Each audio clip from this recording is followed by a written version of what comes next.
صلی اللہ علیہ حبیبہ محمد علیہ وسلم۔ سعادت الدارین میں ہے کہ ایک شخص حضور اکرم صلی اللہ علیہ وسلم کی بارگاہ میں حاضر ہو کر عرض کیا کہ حضور فلان شخص نے میرا اونٹ چوری کیا ہے، اور 2 گواہ بھی پیش کر دیے۔ حضور صلی اللہ علیہ وسلم نے باتیں سن کر حکم صادر فرمایا کہ اس کا ہاتھ کاٹا جائے۔ اس شخص نے عرض کیا حضور اونٹ کو بلایا جائے اور ان سے پوچھا جائے کہ میں چور ہوں کہ نہیں، امید ہے کہ اونٹ میری برات کی بات کرے گا۔ اونٹ کو منگوایا گیا۔ حضور نے سب سے اول ان سے پوچھا کہ میں کون ہوں؟ اس نے فصیح زبان میں کہا اب اللہ کے رسول برحق ہیں۔ پھر حضور نے فرمایا اس کے متعلق بات کی جائے کہ یہ چور ہیں کہ نہیں؟ اس نے کہا کہ حضور یہ چور نہیں ہے، یہ جو لوگ ہیں مدعا یہ آپ کی دشمن ہیں، باہم انہوں نے اتفاق کیا ہے کہ یہ شخص آپ کے محبت والے ہیں، ان کے ہاتھ کو کاٹا جائے۔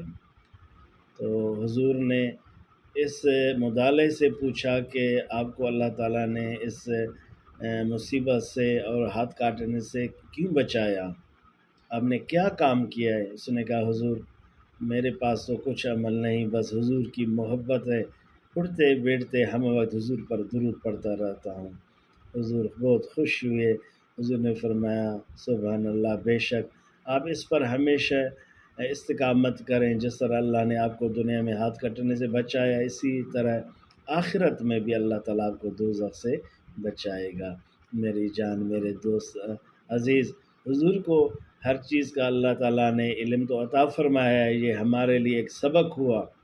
اگر کوئی شخص سوال کرے کہ حضور تو اس کو ہاتھ کاٹنے کا حکم فرمایا، اس طرح کے نہیں، یہ ہمارے لیے تعلیم ہے۔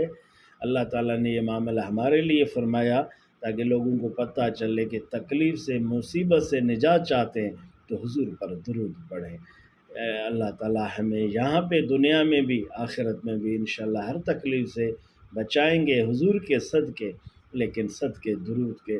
درود آئیں سب مل کے درود شریف پڑھیں، اور اس فقیر مسکین کو بھی اپنے دعا میں یاد رکھیں۔ اللہ اپنی محبت عشق نصیب فرمائے۔ والسلام، خدا حافظ، اللہ۔